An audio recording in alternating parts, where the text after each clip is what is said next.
everybody. Welcome in, welcome in, welcome into tonight's live. Sorry, I cut the music off kind of short on you there, but welcome in. So if you're new to the channel, my name is Tanya or TitaniumBuilt. You can call me either or. And if you're a returning Titan coming back, thank you for joining me for another video. We do cover a lot of cases on this channel, so I love that you guys come and, join me for each and every one of them. Because we do have a lot. We do have a lot. What does this button do? Oh, never mind. It went away. I think it was something for another program I have like running. But anyways, how's everybody doing today? It is Monday, the 16th of December. Does everybody have their shopping done for Christmas? Or are you saying, forget about Christmas this year? I ain't buying nothing. Because I'm halfway there.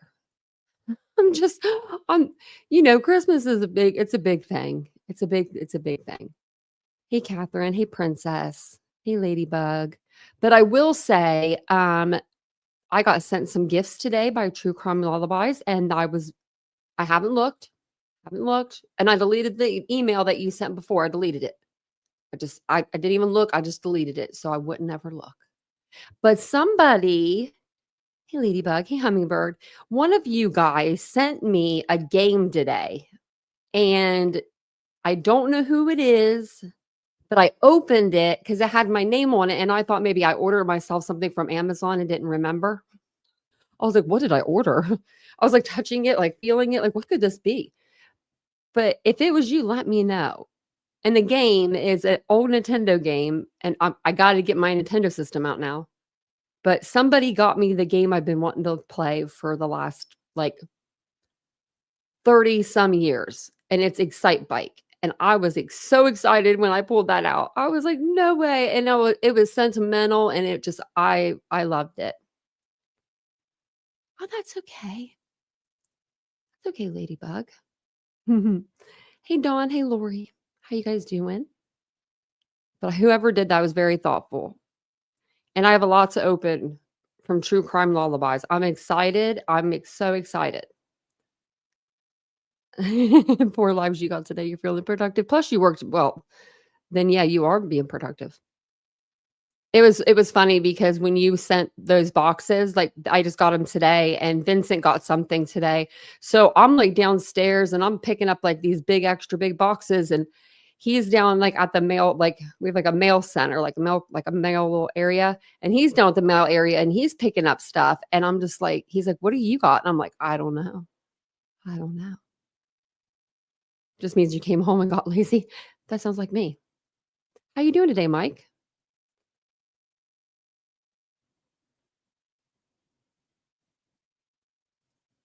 I was just reading.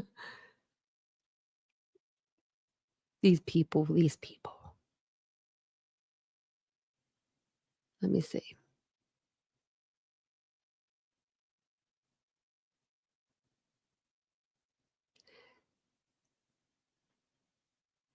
Are you talking about SF and them with the camera angle with the Sebastian Rogers case? I don't know her channel and husband's name. SF investigation was on it. I bet you it was Cluminati. If SF was on there, because and it was a girl and her husband. That's who I'm assuming.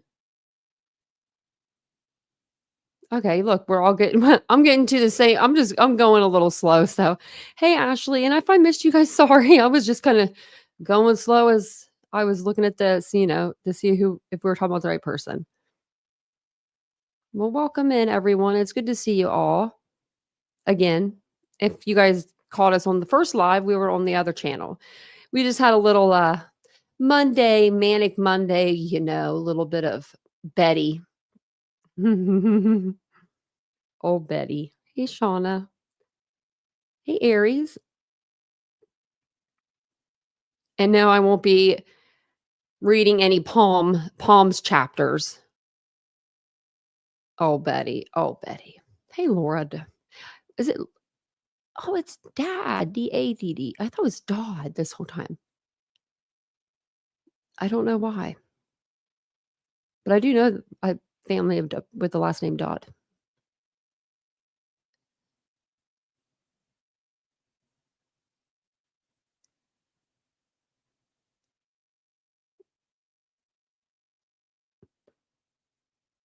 ain't not started, ain't doing Christmas.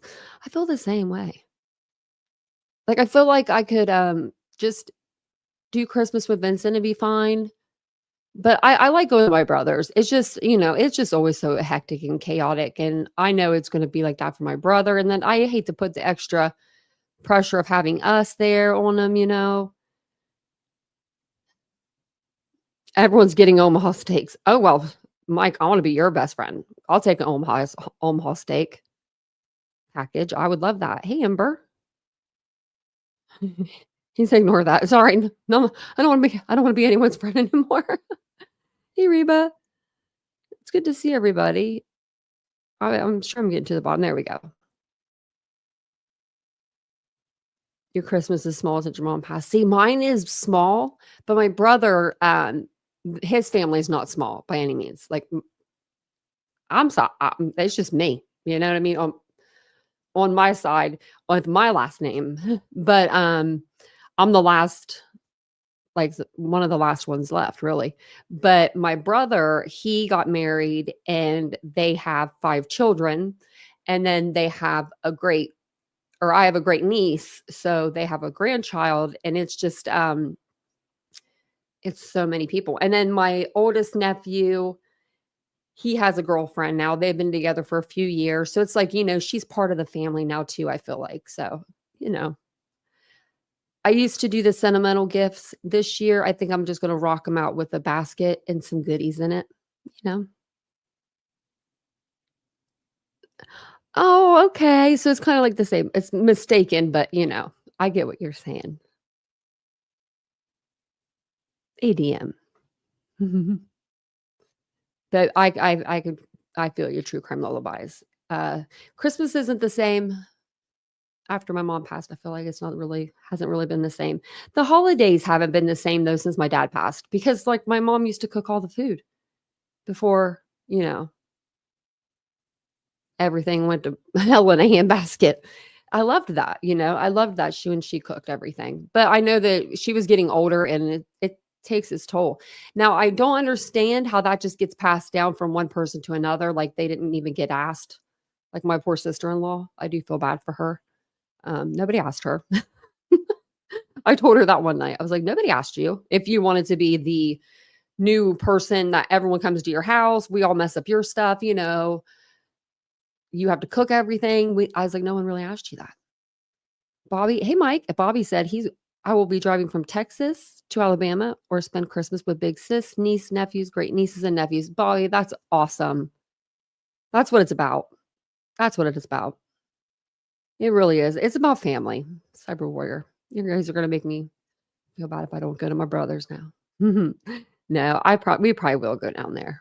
But we haven't made it. We haven't made like an, concrete plan yet, but I think that's probably where we'll end up. So tonight we're going to talk about Mamta Bat. We haven't talked about her case too much lately. We'll do it on like an updated, video, but we haven't done like a whole video over her case in a little while. So I thought we'd go back and kind of touch over things and just keep ourselves familiar with the case because there are some new things that are coming out. Now, I guess there are some new documents that have dropped in this case. Now, I can't find them. I've looked everywhere. I cannot find the documents. So I guess I'm just going to FOIA the Prince. I think it's, let me see. I've got the court. This is the Virginia court case. Okay. Prince William County Circuit Court.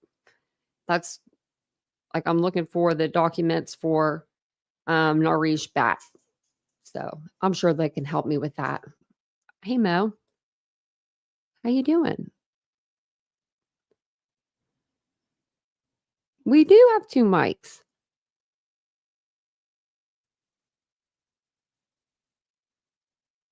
I know. The way that it's looking like he might have been able to get rid of her before the officers and investigators were able to get to those receptacles that he was throwing stuff away in. But I did do a new update, and I'm gonna let the dogs in really, really fast. I hear them out there. And I'll be right back. Hold on one second.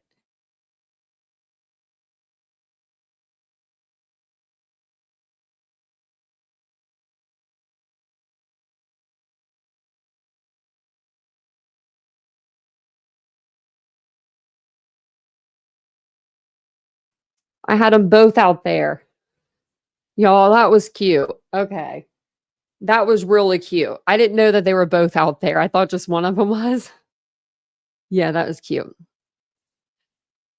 Oh, do you? Oh, I know Tennessee's like that. It probably is. It probably is. Do I know anybody in Virginia? My aunt and uncle live in Virginia, but I haven't talked to them in forever and a day. Maybe I can track them down. But so we had looked at, let me see actually. Let's go this one. Let's look at the arrest affidavit. So this is all that we've ever seen of his arrest affidavit.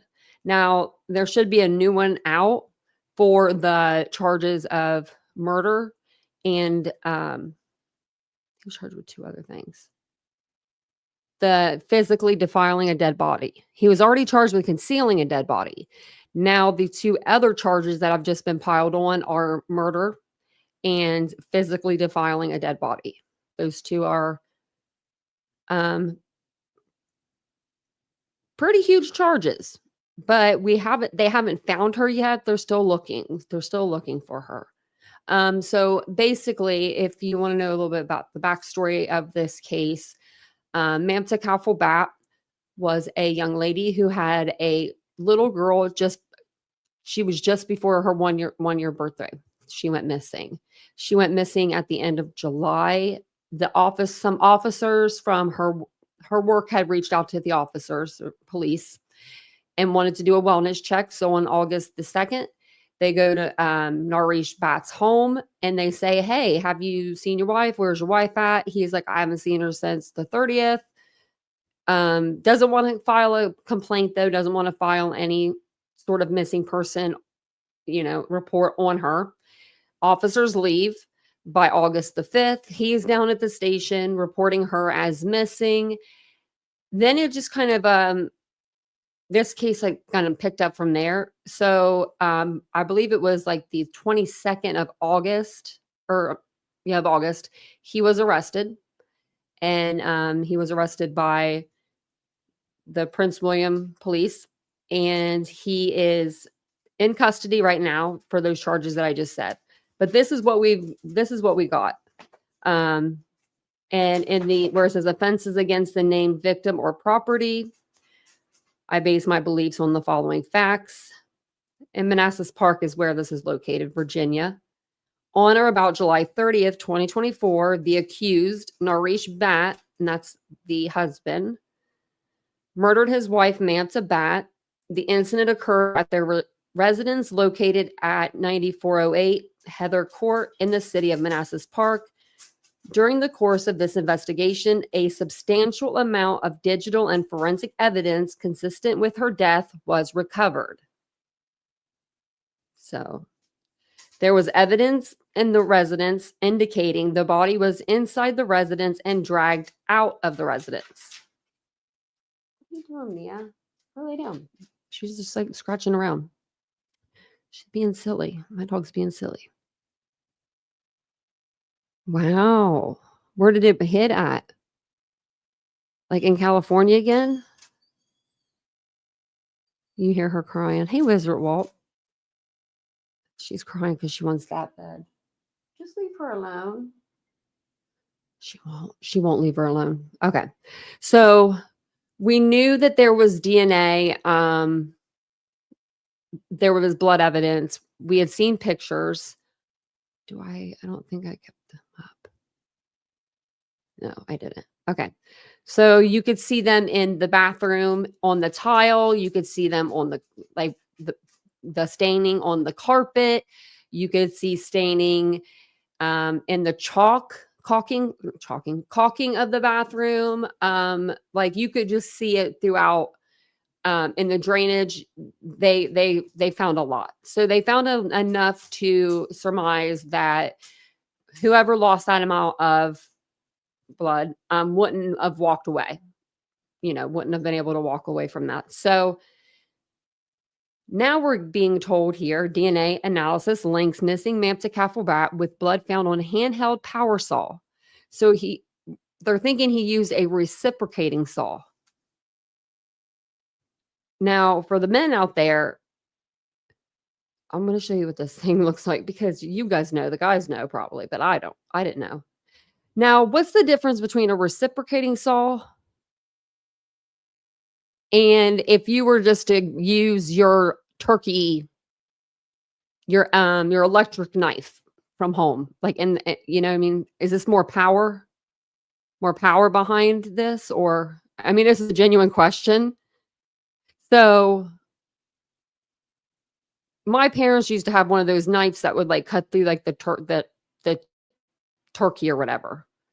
It's the strength, like, because I was almost wondering if he used that or if he used, the knife. The blade won't break as easily. That's true. That's true. True criminal advice. Yeah. It's And this was right before his daughter's first birthday, mind you. And his wife did TikToks, pictures, I mean everything with her. So, yeah, I thought the reciprocating, so I was thinking of like a table saw. For some reason, I'm not good with my saws apparently. But I do have a little toolbox. So DNA testing tied missing Manassas Park mother Mamta Kafle to blood found on a handheld power saw, according to recently filed prosecution documents. On October 29th, report from Virginia's Department of Forensic Science indicates blood found on parts of a reciprocating saw matched a DNA profile created from a Mamta Kafle hairbrush. So they got her DNA from there. They got her DNA from a couple different places. Kafle, a Manassas Park mother, has been missing since July. Earlier this month, Naresh Bhatt, 37, was indicted by a Prince William County grand jury on charges of murder and physically defiling a dead body. Bhatt was charged in August with concealing the body of his 28-year-old wife, whose body still hasn't been found. This week, prosecutors filed 4 certificate of analysis reports from the Commonwealth's Department of Forensic Science, which provides insight to evidence police believe they have in the case against a defendant. According to the report, stained swab samples from a reciprocating saw's bottom vent and the interior ridge of the saw's handle matched a DNA mixture profile from Mamta Kafle hairbrush. Compared to the DNA found on the hairbrush, the DNA analysis says the likelihood of the DNA on the power saw belonging to anyone other than Kafle is 1 in greater than 8 billion. Well, there's only about 8 billion of us on the planet, so. Buccal swabs taken from inside the cheek of Naresh Bhatt, as well as the couple's young daughter, were submitted. Naresh Bhatt and the daughter were excluded as possible contributors to the DNA swab from the saw. A reciprocating saw is a handheld power tool with a blade that moves back and forth, commonly used to cut drywall and wood. Other items submitted for testing were swabs from bloody garbage can. Police and prosecutors have suggested Kafle was killed and dismembered in the home, and prosecutors have outlined evidence of a cleanup. Man. Also submitted to the crime scene was a piece of carpet with blood on it that prosecutors said was Mamta's. They had neighbors. Well, no, not neighbors. They had people that lived in their basement. I don't know if they still live in the basement or if they had to move. I don't know. But he got those people to come upstairs and help him move his bed over towards the closet to cover up bloodstain. He might not have told him that he was wanting to cover that, but you would be able to see it when you walked in the room. So I wonder where those people are right now.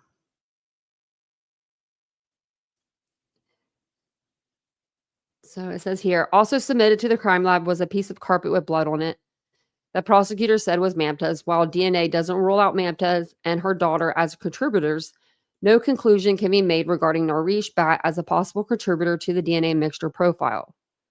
Prosecutors said they have video of Bhatt dropping several plastic and trash bags. So I think they're meaning like small plastic bags and trash bags into a dumpster after dropping the couple's child off with the babysitter on July 30th. I have more on that in my timeline that I made.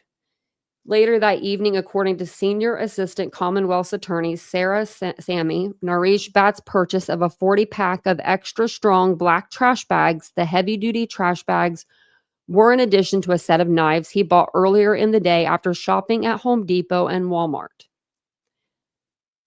On July 31st at 1:30 a.m., Naresh Bhatt was also caught on video retrieving bags from his Tesla and putting them into a trash compactor, according to investigators. Compactor is not good. Bhatt's trial for murder, physically defiling a dead body, and concealing a dead body is scheduled to begin in September 2025. And I believe that there's actually, I think that's right. I think that's still the same date.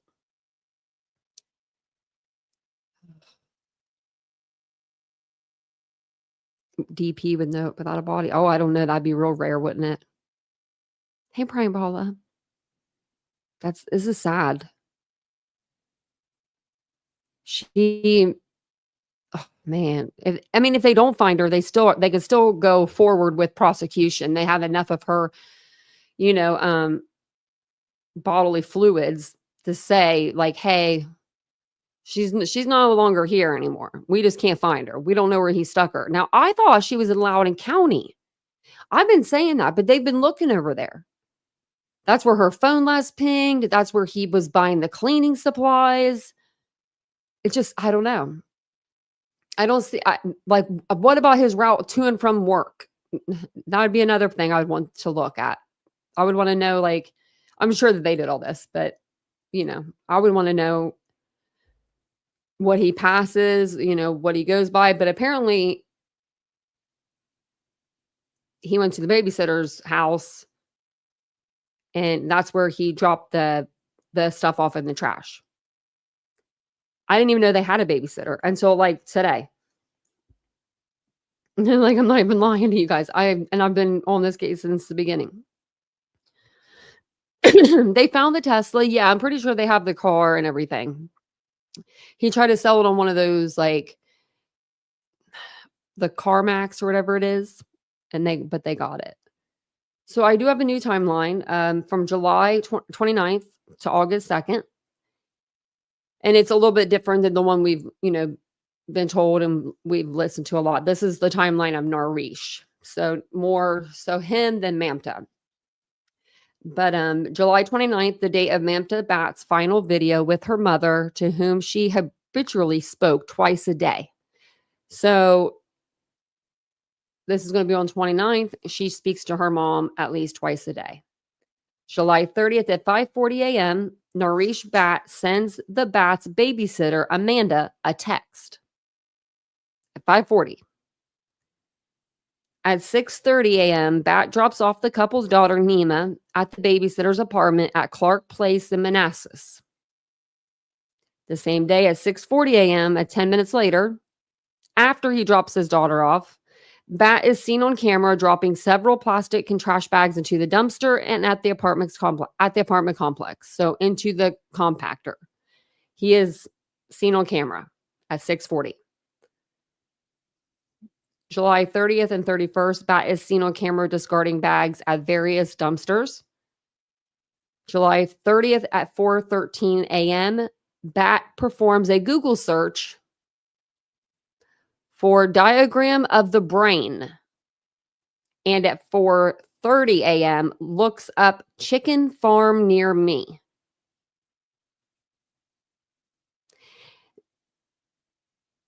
Chicken farm. Chickens don't eat humans, right?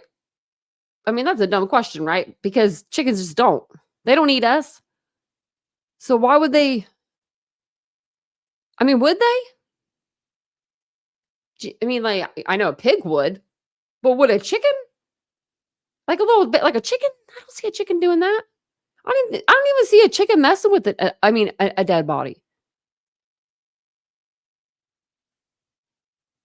That's the monster history, I know, right? And then the diagram of a brain. Was he trying to hype himself up? And then he was like looking up chicken farms instead because that's an easier out. But I don't. Oh, what if, I don't know. I never heard of chickens eating a body neither. Later that morning, Bhatt goes shopping at Home Depot and Walmart, buying a set of knives at the latter. So early in the morning, he's looking up this stuff. Then he goes to Walmart and he goes shopping and he gets the knives. And then that evening, he purchases the 40 pack of extra strong black trash bags. July 31st at 1:30, Bhatt is captured on video at Falls Church retrieving bags from his Tesla and putting them into a trash compactor. His Tesla tracks him to that location, but his phone is inactive and not on his person at that time. Probably tried to be smart, and leave his phone at home or turn it off. But your car, you have one of the smartest cars out there. You big dummy. Like there's cameras all over those cars. It's just July 31st, 5:30 p.m. Bhatt disposes of more items in the same dumpster at the babysitter's apartment complex. So he must feel pretty safe over there. At 7 p.m., Bhatt returns to the apartment complex to pick up Nima. The babysitter later tells police that Bhatt was nervous and kept looking around. Investigators note that between 11 a.m. and 12 p.m. on July 31st, over 150 gallons of water are consumed by the Bhatt residents.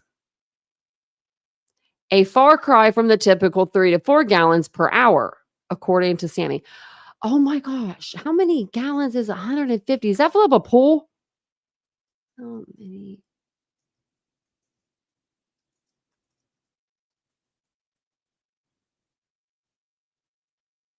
Okay. Average swimming pool holds 18 to 20,000 gallons. I thought it wouldn't be that much. But that's still a lot. 150 gallons of water.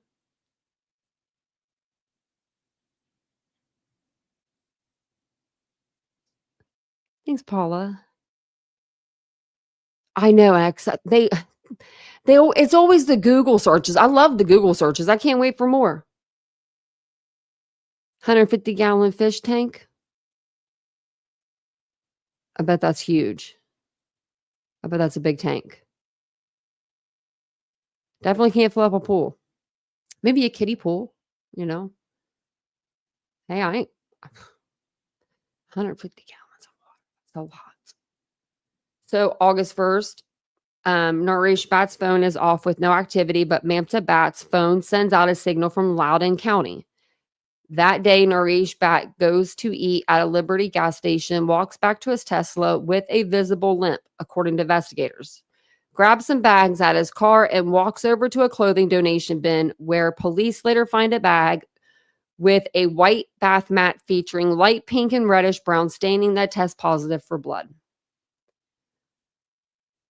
August 1st, should have put it in the trash compactor. Why'd you put it in the freaking donation bin? Ain't nobody wanting your nasty, bloody, bath towel.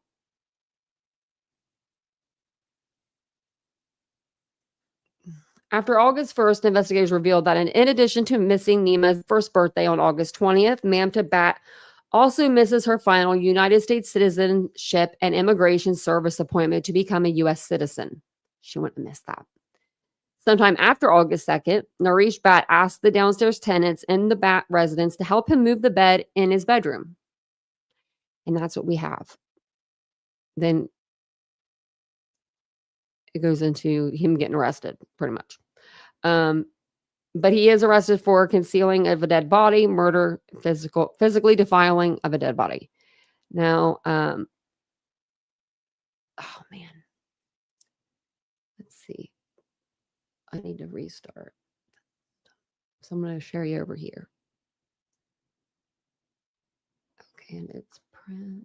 I have to go down to Prince William Court. It must have timed me out. Okay, we'll try it again. It says here that he has this motion, other pretrial hearings, I would say, so motions. for 12/27. So right after Christmas. But we'll be here to, you know, figure out what that's about. Now, I was going to play a few videos that I saw today, and then as soon as I was getting ready to come on here, I saw that Vinnie Politan did a video on this like a week ago, and I didn't realize that he did. And it just goes over the new charges and all the new evidence, and I figured we'd listen to it. So thank you guys all for being here. I do appreciate it so much. I really do. Really do. They always go to Walmart, right where all the good cameras are, Bobby. They want to go where the good cameras are, so they could be seen, you know. And then they'll use like their rewards or something, or like they'll go somewhere and they'll like sign up for the rewards. Like it's always something. It's always something.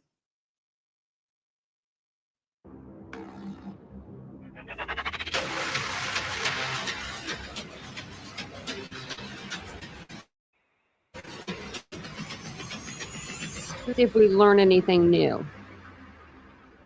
I'm Vinnie Politan. The subject of my investigation is the disappearance of a nurse and young mother named Mamta Kafle. When a young mom disappears, suspicion often falls on the husband. And that's the case here, as her husband did not report her missing when she vanished. Here's the story. Mamta Kafle came to the United States from her native country of Nepal in 2021. She lived in Manassas Park, Virginia, in a nice home on a nice cul-de-sac, the perfect place to start raising a family with her husband, Naresh Bhatt. Mamta worked as a pediatric nurse at Prince William Medical Center, and in August of 2023, she gave birth to a baby girl, the first child of Mamta and Naresh. Then she went back to work. Early in 2024, there were some reported marital issues for the couple, and Mamta moved out of the house for a short while before returning. Then on August 1st, when Mamta did not report to work and no one could contact her, co-workers asked for a welfare check to be done. Police went to the house, but left after speaking with Naresh. A few days later, Mamta was officially declared as an involuntarily missing person. And now her family, co-workers, and members of the community are still searching and still hoping to find Mamta. So the timeline of this case, the way it evolves, is that police did go to speak to Naresh, and, you know, they didn't do anything. It took a few days for a search to even begin. But eventually, he gets charged. And this happens on August 23rd of 2024. But the charge is just concealment of a dead body based upon the evidence that they uncovered by that point, right? So now you flash forward to December 2nd of 2024. Additional charges now: murder, defilement of a dead human body. Things got very serious, not quickly, but over the course of months. So that brings us to the first question in our investigation in this case. And I think it's an important one with this new development. And that question is, why do prosecutors now believe Naresh murdered Mamta? What has changed over the course of these months? Has new evidence been uncovered? Has something else happened here? Where are we in this case, in this investigation? Let me bring in our guests who are going to help us work through all this. Joining us, our special guest, nurse and former co-worker of Mamta, Holly Worth, is with us. And also joining us, former prosecutor, now criminal defense attorney, Randolph Rice. Thank you both for being here. Holly, let me begin with you. Huge development in the case with the murder charges now. Have things changed? Has there been talk of uncovering new evidence, a new approach to all of this? What have you heard? Yeah, thank you for having me, Vinny, first of all, as we continue to shine a light on this. Yeah, she's the lady that's been at like the forefront of all the hearings and stuff. Like she'll come out and she'll talk after the hearing because we don't know what's going on inside because they don't have cameras. In this case, I always appreciate you giving me an avenue to speak up for Mamta. What I can tell you is what was released recently through a press conference with the Manassas Park Police Department when the additional charges were levied against Mr. Bhatt And the chief has indicated that it really is the DNA evidence that came back that justified them going to the grand jury and asking for these additional elevated charges. Okay, so because we still haven't found Mamta and Randolph, that's always a challenge, isn't it, for prosecutors when you talk about you don't have a body, but you believe this person is responsible for the murder. So you have to have something that you can bring into a courtroom that demonstrates, hey, listen, she's dead. Because that's one of the things you need to prove beyond a reasonable doubt, that she didn't just wander off somewhere. Certainly, but there are many cases out there where the prosecutors have been successful in prosecuting defendants where they don't have a body because they have such strong circumstantial evidence. And in this case, there seems to be enough of that. They've got the copious amounts of blood at the scene. They've got the behavior of the suspect after the fact. They've got his buying certain objects and items at different stores that indicate that certainly he was up to something that is, conducive with what their theory is as to what happened. Well, look at these people. Now, Those were the people that don't even those are the people that live down in the basement. Like, can we talk to y'all? The Manassas Park Police Chief Mario Lugo answered some questions from the media after Naresh Bhatt was officially charged with murder. Fox 5 in Washington posted some of that press conference, but Chief Lugo remained tight-lipped about any new evidence against Naresh. This all points to one person, which is Naresh. Do you know what the cause of death might be? I can't answer that. Do you have a murder weapon? I can't answer that either. Can you share what you believe happened in that one? I'd be just speculating what happened. I don't know exactly. I just know that whatever happened in the house, it was murder. Based on court documents as to what happened in the home, for those watching who may not know, can you summarize, please? The court documents, which Your ones? documents where the blood was originally found that she'd been dragged in the home. So when we did the search warrant at the house the first time where Naresh was home with the baby, the forensic unit found evidence in there that showed that amount of blood that was in the bedroom that was drugged into the bathroom, and additional blood was located in the bathroom. And today you can confirm that blood is Mamta. Yeah, we confirmed that it is blood, and we confirmed that it belongs to Mamta. And that So basically from the bedroom to the bathroom where she was dismembered. that's extremely significant, right? Getting the blood, matching it up, the DNA from the blood to the victim in this case. Let me ask you, Holly, about Naresh and how. In my opinion, He these people comported know himself. something. She took off with her baby like, I'm out of here. Like she ran. Look at her running. And how he acted throughout all Like, of don't this, follow me. not just with police, but with so many friends and members of the public who were so concerned about Mamta. Remember his interviews? I wish I could tell you that he took accountability, but it's just a web of lies. He's a master manipulator. From the minute that the police went to the house for the first wellness check up until today, Mr. Bhatt has taken no accountability for his actions, but also has not helped the family to locate Mamta and bring her home. I haven't had any personal interactions with Mr. Bhatt, but I can tell you what's been conveyed through the body camera footage and colleagues and peers that did visit with him at their home. I think there's very little trust that anybody can put in any words that come out of Mr. Bhatt's mouth.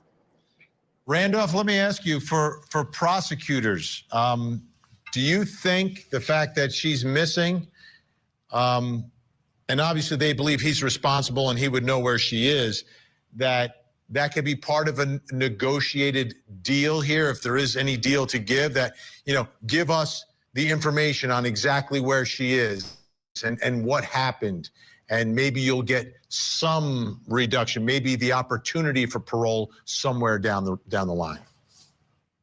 Certainly. I think that the family is going to certainly be able to weigh in on this fact and say, look, we want to know maybe where she is or try to find her. And that's more important than some other type of outcome or a plea deal. But I think prosecutors are going to be taking their time here and laying out exactly how they're going to prosecute this case in their minds. Obviously, they're not releasing a lot of information to the public, but they want to make sure they have all their ducks in a row. So when they get to that table and they need to start negotiating, that they've got the strongest hand to play against this suspect. And Holly, how about the family? Have we heard from Mamta's family? Yes, they were at the press conference. I want to go on the record and tell you these are the kindest, most humble, loving people. They only want justice for Mamta, and they want the best for Mamta's daughter. They are the primary caregivers of Mamta's daughter. They have a tremendous amount of fortitude and resilience that I honestly don't know where it comes from. But they're standing strong in the midst of a tragedy that I don't think any of us imagined at the get-go that it would unfold in such a way. So I give them a lot of credit for being remarkably calm, compassionate, and loving people. I guarantee you, Vinny, I have acted in ways that are way less professional than this family has. So thank you for asking for them, and just thank you for the public to continue to keep the Kafle family in your thoughts and prayers. And was her mom able to get into the country, or a sibling? Because I know she had some relatives from out of the country, correct? Her Correct. mother. We can confirm Mamta's mother and brother are both here in the States, and they are caring for the daughter. They're all safe. They're having as much of a stable life that the community can help provide for them. And they're here to fight for as long as it takes to get justice for Mamta. Absolutely. Now, Randolph, prosecutors, they represent the people of the state or the people of the Commonwealth, right? But really, when you're in court, you're there for the victim, right? You're part of that. How do prosecutors help a family like this through this process, especially coming from another country? And you've got so many stressors on that. How helpful can prosecutors be? Sure. So prosecutors obviously have to have the empathy to deal with the families, but they oftentimes will have a victim advocate that will work hand in hand with the prosecutor. Remember, prosecutors are thinking about strategy and how to make their best case and how to make sure that they get all the evidence out before the judge or the jury. And they're also having to worry about appeasing or making sure the family is informed. And they're also a part of the process as much as they can be. So they've got those victim advocates that are helping out. But they're certainly looking to the family for information as to what do you want to see happen here? How do you feel about this? They take leads from that. But remember, it is the states, the Commonwealth of Virginia, that's prosecuting this ultimately. So they're the ones that have to sort of put their foot down and make sure that the law is enforced. And Holly, do we know Naresh's family have they spoken out at all? Have they shown up at any of the court appearances? The simple answer to that is no, they have not. I will kind of piggyback off what the other guest says and really give kudos to the Commonwealth attorneys. I can speak to the strength of having the victim advocate as well as the lead Commonwealth attorneys really reaching out and forging connections with the family. That brings them so much solace during this difficult time. But as far as the Bhatt family, they have not spoken publicly that I'm aware of, nor have they made any court appearances. Okay, big thanks to Randolph Rice. Appreciate it. Holly's going to stay with us. Coming up next, is there a motive? About to sell the home. There are a lot of items. 25.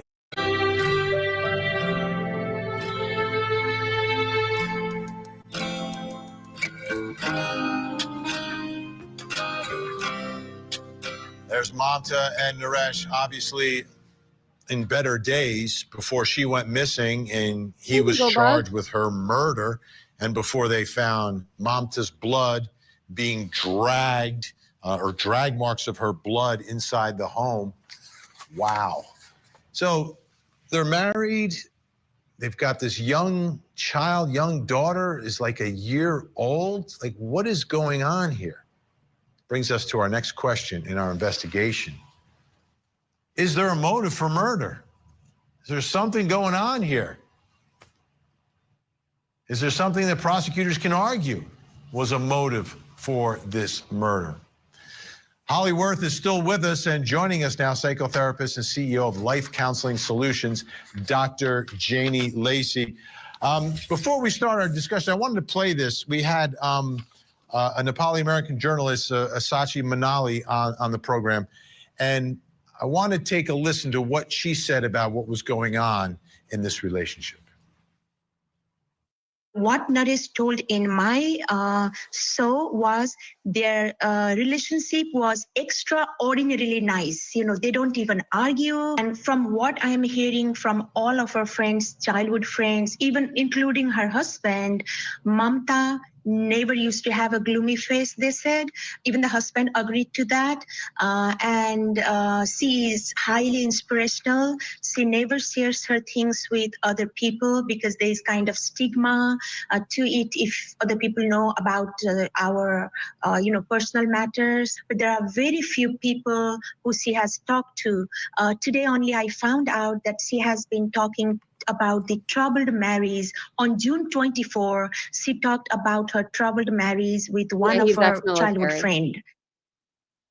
Yeah, he's ex-military. Okay. Army, but I don't think that's right. That's Holly, Navy?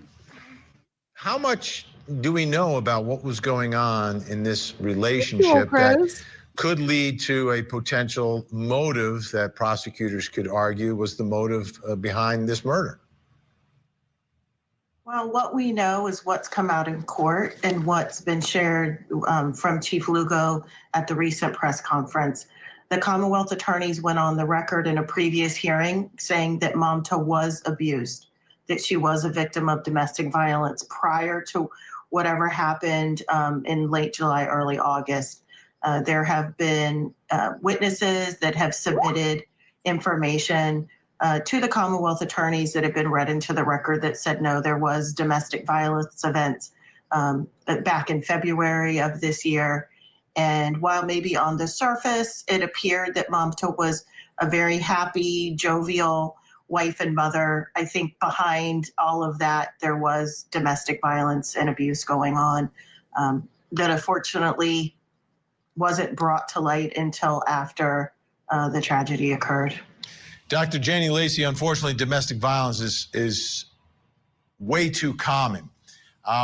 From your perspective, how does it escalate from domestic violence to the control and everything else to murder, the murder of the mother of your child? Well, Vinny, when we look at what happens with victims of domestic violence, the first thing that people would notice is there are some behavioral changes. And as you've already mentioned, there can be what we call splitting. From the outside, it can look like the perfect marriage. It can look like the perfect relationship. The person can be smiling, but inside their world is chaotic. It's filled with fear. It's filled with anxiety. So they learn to split because there's a lot of shame and hiding. And when they're with manipulative partners, sometimes they feel like it's their fault or they're made to feel like things are their fault. But we'll look at some things like they start becoming withdrawn from their family, and especially because they've had a small child. So people from the outside can say, okay, well, she's with her family or she's taking care of her daughter. But what happens from an abuser standpoint is they tend to isolate their victim, so that victim doesn't have the access to friends and family that she may have once had. And in the relationship, as we were listening to the clip, when we're looking at the victim, they're constantly trying to please that partner. Well, maybe if I do this, or maybe if I do that. These are some of the things that happen inside the relationship. And then what tends to happen is from the abuser, which is their character issue, which is their evilness inside of them, is they keep moving the goalposts. And that victim is keep trying to please them as the goalpost is constantly being moved. And then things start escalating and they become more frequent. And then sometimes we know that the most dangerous time for a victim is when she is leaving the relationship. And that is potentially what we can probably suspect was happening at some form or fashion, because you can try to please and you can keep doing all these other things. But at some point, the person now starts thinking that they cannot live that way anymore, especially when there's children involved. And sometimes there's a plan to leave, or sometimes an impulse, a threatened nature to leave the relationship, which then makes the abuser more controlling and manipulative. And that's where things can get set into action. And it's a difficult moment. I think she absolutely wanted to leave. I think she wanted to leave, and I think she wanted to take her baby with her. And he wasn't going to allow that.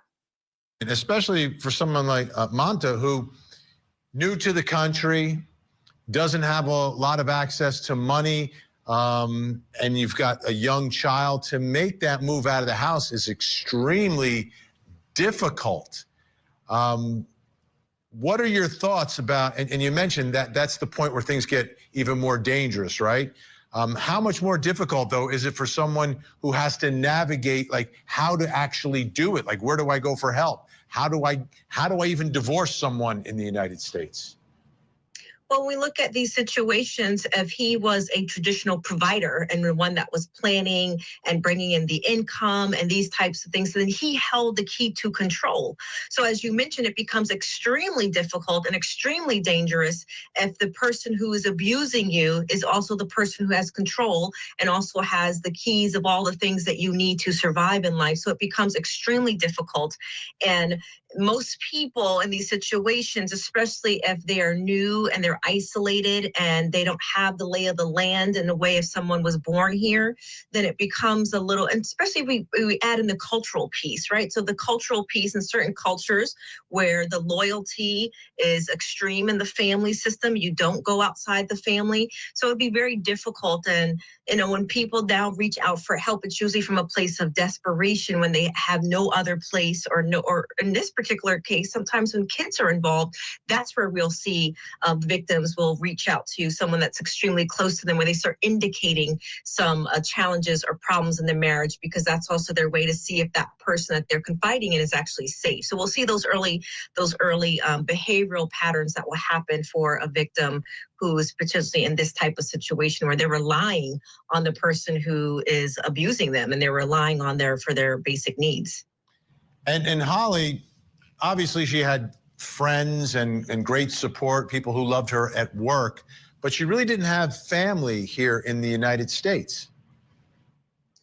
No, she has no family in the United States. You know, she is an educated woman, registered nurse, licensed in the US, licensed in Nepal and India. So was earning money here and very proud of her profession, but really doing it alone with her marital partner, Mr. Bhatt. You know, she came here to build a life with Mr. Bhatt. As we know now, it wasn't the life that she dreamed of, but she certainly was isolated from distance from her family. You know, we know she was in constant contact with her family, you know, on the phone and video calls, but here in the U.S. Wonder if it was military that brought them here. When we talk about family, you know, her only blood relatives, she had nobody here in the States. All right, Dr. Janie Lacey, thank you so much. Coming up next, where is...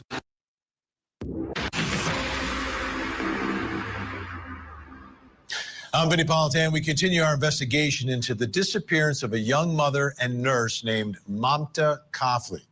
Prosecutors believe her husband is responsible, and his actions after the disappearance did not help his case. Here's the story. Mamta Kafle came to the United States from Nepal in 2021. She worked as a pediatric nurse and married a man named Naresh Bhatt. They lived on a beautiful, quiet cul-de-sac in Manassas Park, Virginia. In 2023, they welcomed their first child into the world, a beautiful baby girl. But close to a year later, Mamta vanished, missing seemingly without a trace. And now her family, her co-workers, and the community are coming together to help find Mamta. Meanwhile, her husband was first arrested and charged with concealing a dead body after several conversations with police and a search of his home. And now he's been indicted for her murder, even though Mamta has not been found. Really a major development in the case, now charging Naresh Bhatt with the murder of Mamta. And, you know, this case started as we're looking for someone who's missing, and investigators don't really know what's going on. But once they searched that house, they found the blood. They put two and two together pretty quickly and now have charged him with the murder. I want you to take a look at this from the Prince William Times report. Talks about the indictment. The direct indictment for felony murder accuses Naresh Bhatt of willfully, deliberately, and with premeditation murdering Mamta Kafle Bhatt between July 29th and August 2nd. So you see there's a little bit of a window of time there. July 29th to 2nd. Now, they believe it's the 29th or 30th, I believe, is when they believe the murder took place. But you've got that window of time before the search ever starts. So there's time for Naresh, if he's responsible for this murder, to get rid of Mamta's body, to dispose of her remains, which brings us to the next question in our investigation, which is, where is Mamta? I'm sure her family would like her to rest in peace. They would like to find her remains.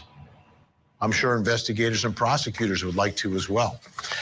Joining me to help figure this out, special guest, nurse and former co-worker of Mamta, Holly Worth, and former homicide detective, host of The Interview Room with Chris McDonough. Chris McDonough is with us. Thank you both. How important, how difficult, Chris, is it to track down a missing body when someone has had days before the search even begins? You know, Vinny, it's a very difficult task, just from the get-go. Number one, you may have, obviously, in the house evidence of a crime. And then when you start processing through that, you try to establish, okay, we have evidence of a crime, but at the same time, do we have enough evidence that says that somebody was killed in this house? And that usually goes through, blood stain, blood pattern analysis, that type of problem, right? And then from there, you want to do what we would call a suspectology and a victimology. And you want to start looking around at your local CCTVs, doorbells.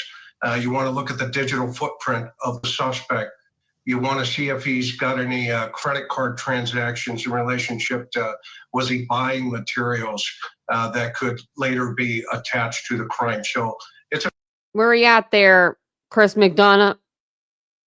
very difficult task. It's very time consuming, but it can be done.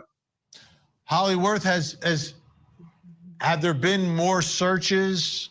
How extensive have the searches been? What sort of areas are we talking about?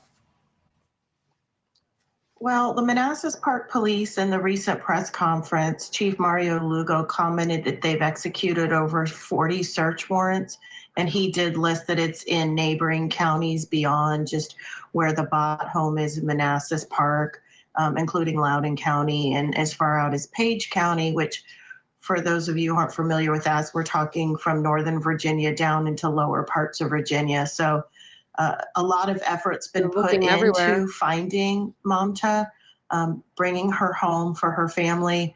And, I can't imagine the hours that has been put in by detectives to look in any crook and cranny where they think that Mr. Bhatt may have gone in those crucial days. Let's take a look at this from the Prince William Times report.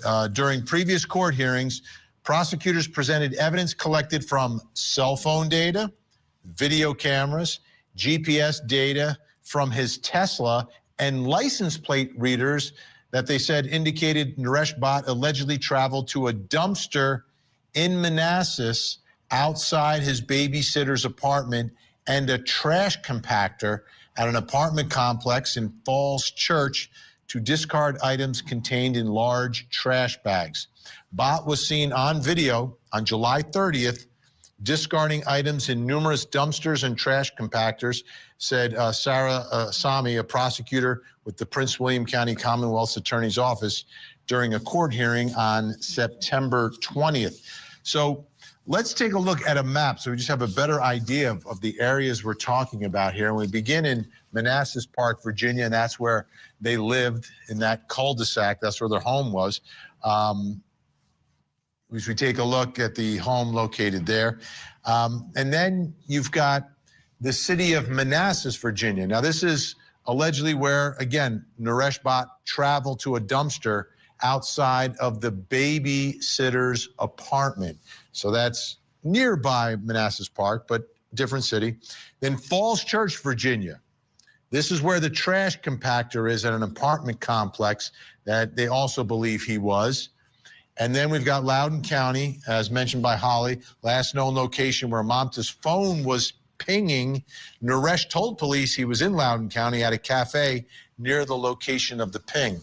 So looking at that map and what we just went through there, Chris, first, a dumpster and a trash compactor. What are the challenges if that is, in fact, where her remains were disposed of? The biggest challenge there, Vinny, is you would have to establish when those items were dumped at a local dump.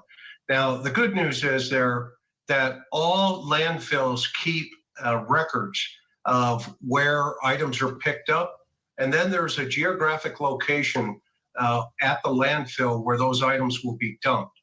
The challenge with that is they're very labor intensive to go back to those locations, because you literally have to, with a rake, sift through all of those items, looking, for some evidence of a crime. Unfortunately, if she was dismembered, you would use cadaver dogs in that situation at the landfill.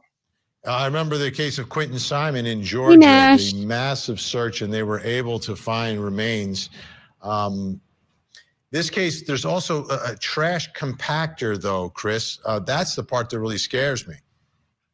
Yeah. No, you're 100% right, Vinny. I mean, that is a very difficult task to try to locate those remains if that type of item is utilized, for sure.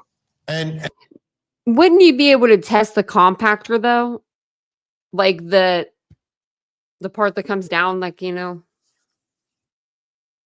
Holly, when she first went missing, there were community searches, right? Because we looked at the map, there's woods everywhere. You talked about that part of the country. There is sort of an unlimited number of places where this could be done if it wasn't the dumpster, if it wasn't the trash compactor. I see nothing but green there. Yeah, we live in a beautiful area in Northern Virginia, and we're blessed with many, many trees. There's woods and parks all surrounding the Bhatt home and the entire region that you're showing on the map. So, making the physical search, if she's not disposed of in the way that the other guest talks about, just the ground search within a forested area alone is problematic. I have faith, though. These investigators, if anybody can find Mamta, I know that the Manassas Park Police and the surrounding municipalities have not given up, and they want to bring her home to us. Oh, absolutely. Absolutely. Okay, still to come. What is Naresh's side of the story? You don't have a side. The audience. Hello, sir. How are you? When the case and the investigation began, that first time going to the house, and you've got Naresh Bhatt speaking with officers. Now, after announcing that Naresh Bhatt had been charged with murder, a reporter asked the Manassas Park police chief if Naresh was cooperating with investigators. Fox 5 Washington posted that part of the press conference on YouTube. Has Naresh told us? No, Naresh has a lawyer. So we have not talked to Naresh. Okay, but as we saw in the body camera video previously, he did speak before, which brings us to our next question in our investigation, which is... You don't know the next question? What is... Do we have it? Okay. You gotta make him look at his I've got it notes. right here, folks. What is Naresh's side of the story? And still They must have had a StreamYard glitch like me over here. with us, Holly Worth and Chris McDonough, as we tackle this one. Let's do this. I want to take a listen to Naresh Bhatt and part of that body camera video when he's first approached here and tells a story. Let's listen. Yeah, we see like on Tuesday, Wednesday, she left and then she says she's gonna go either New York or Texas, and then she left, she had the phone and then she destroyed that phone and then she left. So she destroyed the phone and she left. She said she was going to New York. Yeah, her sister, one of her Texas. sisters. Okay. Do you have any of their contact information? Like multiple places. Like, what? This is your wife. Right then and there, I'd have been like, we gotta go talk to this guy. Yeah, I Again. like she has a different 3 phones. I do have like 2 phone numbers. One phone number, somebody other receiving, one another for contact number. For the New York, I do have. Okay, can you show me that, please? Can you Can we hand get that those info? numbers? Can we get those phone numbers from you? Yeah, we just want to see if she's okay because we have an employer calling. Hi. Did she say why she left? Yeah, because we are about to separate, and then the home inspection come here. Then he puts the phone back in his pocket without even giving them the numbers. About to sell the home. So, she wanna say like, okay, I wanna go, with my sisters. And then she used to work Wednesday, Thursday, Friday, and Saturday. Okay. And then sometimes I don't know where, you can come inside or I can come outside. It's up to you, sir. Up to you, sir, yeah. And, she used to live in a falls church. I don't know the exact address. I know the building because, I noticed there. He wasn't gonna let them officers in his house. Because, I saw her email. And then one place over there, and then I don't know, somewhere in Manassas, because on the 8th, I think like on the 8th, she started a job. Last month? No. Yeah, last month, sorry. Okay. Yeah. On the 8th, so, I'm not working since that. She say like, she gonna be stay there. And then once she gonna be everything settled down, she will take the baby. She not gonna leave the baby with me. That's what she said. I know the building in Falls Church where she was. Still, she's living over there or Texas because I already conversation with her sister. She just did not reply me, and then she was asking me, and then her mom is also asking for me. I don't know where is she. You big fat liar. Now, one thing he said there, I think was true, that Mamta wouldn't leave the baby with him, right? She wouldn't. Let's talk about that, Holly, because Mamta, she's a nurse, but she's a nurse. She works with babies, right? With children. Mamta is a registered nurse. She worked mainly with adults and pediatrics, but Mamta was a devoted mom even before her career. So, for her to leave her daughter other than to go to work is very uncharacteristic of her. Absolutely. And let me ask you, Chris, about the demeanor of Naresh as he's telling this story. What sort of vibe are you getting from him? Hey, Vinny, what I'm sensing here from this guy right off the get-go is he's got all the answers, and he's as a homicide guy, the great piece of evidence that you have right from the get-go is this body camera, because he's given you a baseline as to how he may be telling stories. And if you have any time after this first contact before his arrest and he lawyers up, this is the kind of guy you want to go at him with very small, simple inconsistencies, because these guys really quickly start to dig themselves into a situation they can't get out of very fast. And the first one is he's mentioning a lot of names and saying, oh, this is Mamta went here, she went. You can even seem like pointing. She went here, she went there. That is stuff that you can easily follow up on and verify or prove false. Yeah, absolutely. And when you go back for the first search warrant, you can pull the old Columbo. Hey, I have one more question. And it's just a simple question. And whatever that question would have been, that's the kind of situation you want to put this guy into.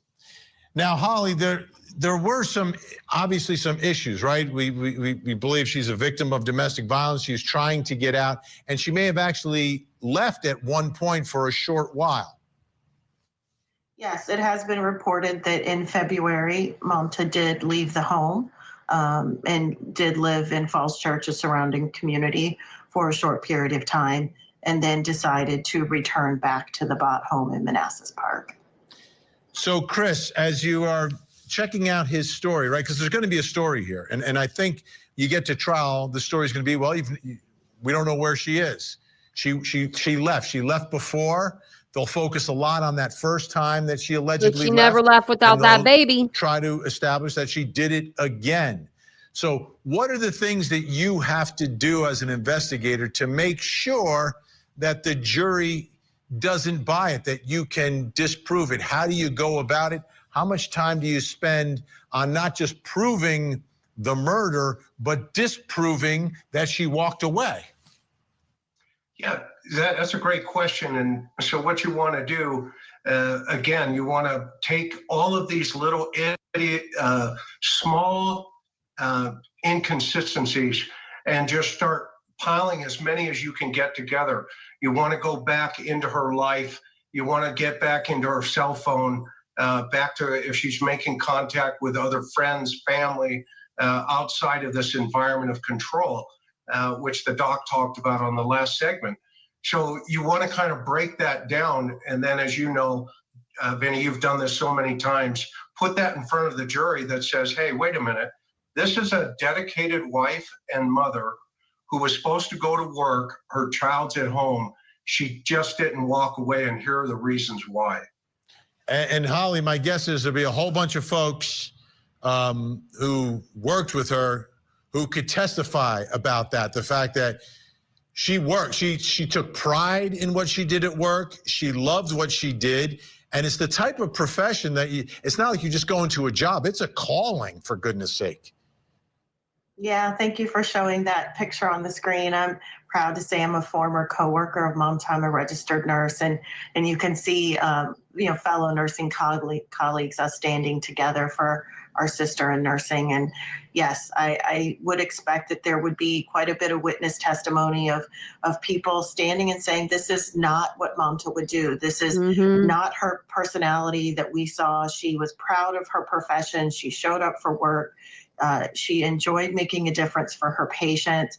I think the flip side of this, and I don't mean to stray off this question, is Mamta didn't leave if her blood is dragged across the house. There is physical evidence that's also going to corroborate the witness testimony that while this is uncharacteristic of her behavior, there is physical evidence that backs up the charges that Mr. Bhatt has been indicted for, and that includes the body cam footage, the inconsistencies, but also the evidence of blood in the home indicates that this beautiful woman did not leave on her own volition, unfortunately. And Chris, the other part of disproving the defense theory, trying to erase any potential reasonable doubt, proof of life. Like there's no proof of life. We covered a story involving a man who faked his own death, and they found things like moving money around, and then they tracked him down. There's nothing here. There's absolutely nothing. Yeah, and that's where that physical evidence that was just discussed is going to play a huge role here. Remember the human body averages, about 10.5, pints of blood.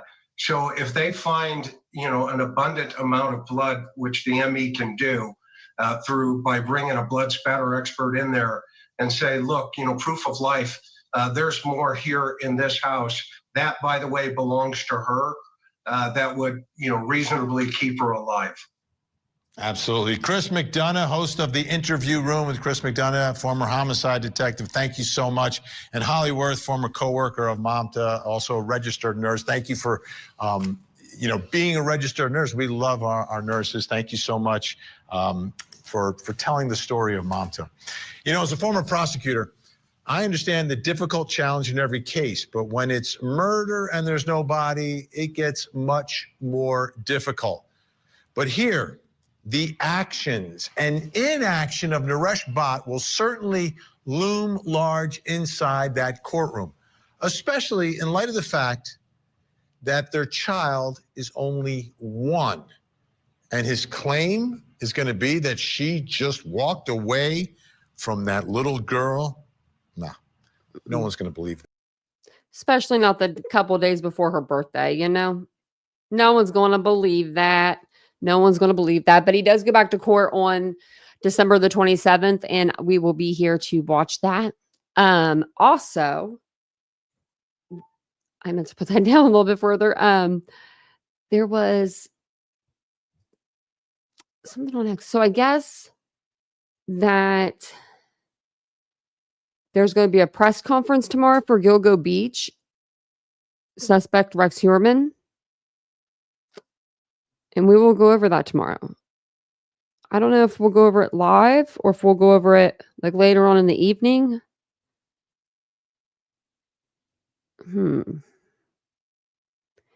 Maybe we'll see what's happening tomorrow. Because it says 11 a.m. Wonder what it is. What do you guys think it could be? I'm curious now. I'm curious. Maybe they have someone else? Oh, that's okay.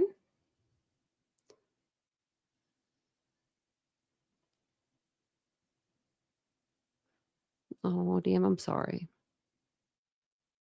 Your dad's from Long Island? Well, they're selling the home, the Manassas Park home, or not Manassas Park. That's when we were just talking. No, that's them. Manassas Park. Sorry. Manassas was what we were just talking about in the Mamta's case. But yeah, I don't know. I wonder what it's going to be. I wonder if they have another person they're going to put on him, or I don't know what it could be. I'm going to have to read up and see, because I haven't seen any. There has been no like updates for that case in forever, it seems like. So, I mean, I'm glad there is.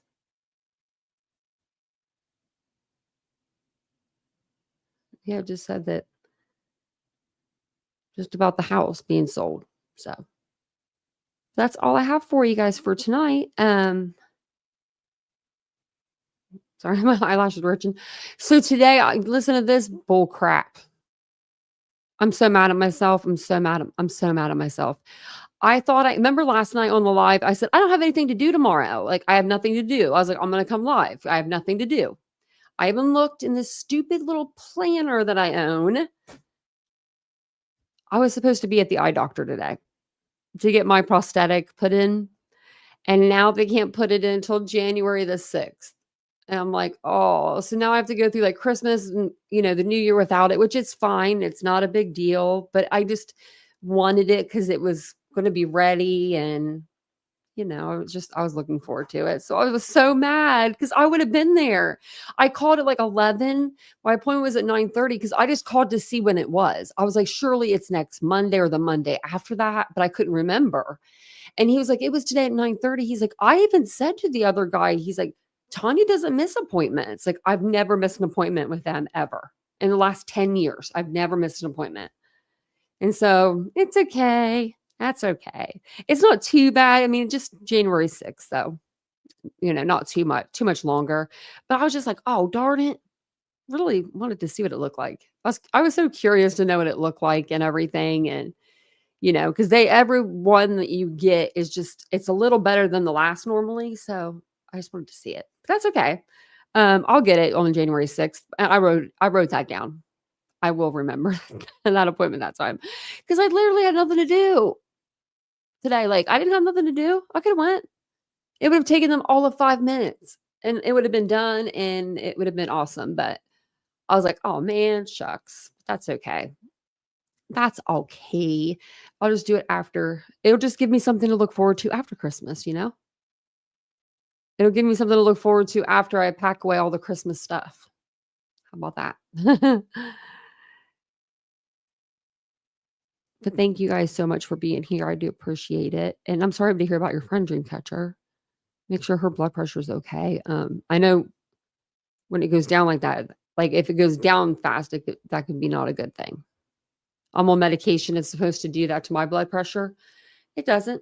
My blood pressure usually runs it either okay or high. I'm never low anymore, but that's okay. As long as we're on the okay side, I'm not too worried about it.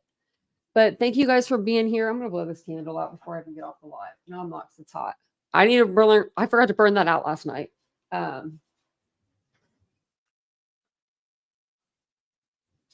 I never have burning candles in my house ever. We have fake candles, like the pillar candles, like everywhere for Christmas time. I bring them out just for Christmas, and I use like pillar candles.